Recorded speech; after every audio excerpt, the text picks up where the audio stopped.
Was that the guy you wanted all along? Yes, sir. You had no doubt he'd be there in time? No, I mean, you never know what happens ahead of you. So, no, we was hoping he would be there. And when he was, we were excited to pick him at 5. So, no, he was very high on our board for a while. So, what does he add, and how does he mesh with Jaden and Cade on the perimeter? he's adds to our culture. We got a great person, tremendous worker, tremendous human being, great athlete. On top of being, we think he has a chance to be an elite defender on the perimeter. How he meshes with those guys is, I think he'll take a lot of pressure off of Cade and Jaden being able to defend the best perimeter player on the other team. But he's more than a defender. He's dynamic with the ball. His offense is really underrated, and I think you'll see it in time. But we're excited. I mean, to get this kind of player that can do so many things. He's an all-court athlete, just not explosive in space. He's all over the floor. So he brings a lot to the table, and we needed this player. So we know there are several avenues to get to the NBA these days, G League, overseas, and now Overtime Elite. What did you see from Ausar's development there, Overtime Elite, that made you confident in his skills? I mean, before they went there, they were, I don't know, top 70 players. And now leaving out of there, I mean, top 5 pick. So Overtime Elite did a tremendous job with their development on and off the floor. So kudos to that program down there, but they showed tremendous growth on the floor, being better skilled, growing mentally and physically. So, just like we seen those guys emerge from Ignite, Ausar and his brother have now emerged from OTE.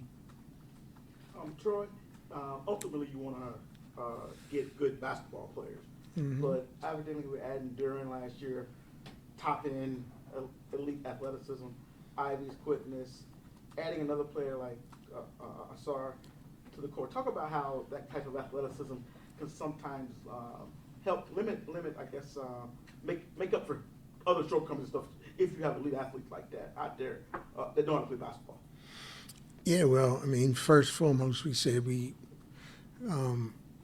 wanted to make sure we get our defense in order.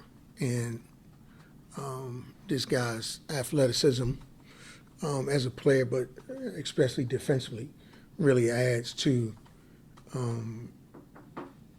our talent base. And it lends to Coach Williams and staff having a guy that can defend at a high level, 1, 2s, and 3s. Once he learns the NBA nuances, this guy's got a chance. But to your point, always when you can get big-time athletes, they can give you a bigger margin for error. And he definitely adds to us having more athleticism. Did any teams try to approach you guys to trade into the number 5 spot? Yeah, there were definitely offers. Troy, a few days ago, you said you wanted the fan base to look at the team you're building and see something familiar and kind of be the third iteration of the franchise. This is the kind of move you're talking about, this kind of play that fits into that?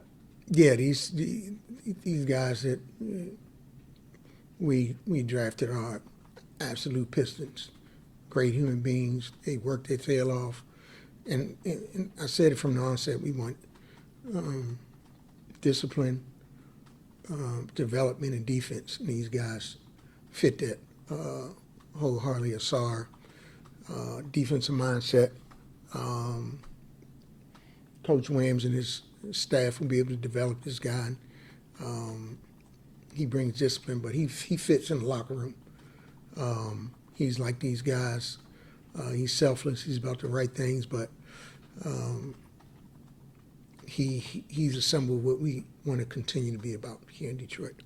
Sure, you mentioned that Ausar's for the show offensively and just even beyond the defense. What did you see from him just as a playmaker, being able to create plays with ball in his hand? What upside do you see from him on the offensive end? No, I mean, he's a monster in the open court and half court. He can get downhill. His shooting numbers will be better than we've seen for sure. And he can definitely make a play with the ball. So I think he has a budding offensive skill set, plays the right way. But he's going to be a real offensive player. I think he went 15 for 39 in the playoffs from three. Do you think that's a sign of what he'll be able to do in the NBA? Yeah, I just think his offense is on the come.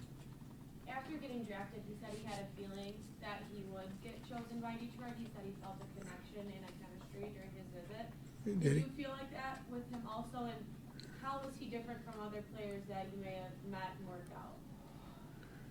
Yeah, we had a great visit with him. He really leaned in here in Detroit. I think that I didn't know he said that, but we had a great visit with him. He really leaned in and let his guards down, and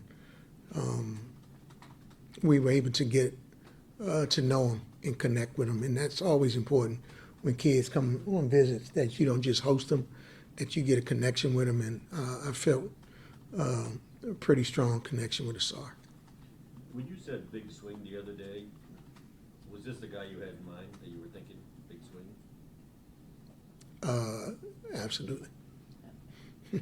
Is there more of a challenge in evaluating and projecting with Overtime Elite because there just isn't a track record with it, more so than even the G League or overseas?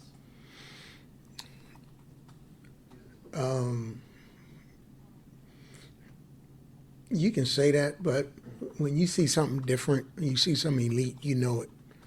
I don't think that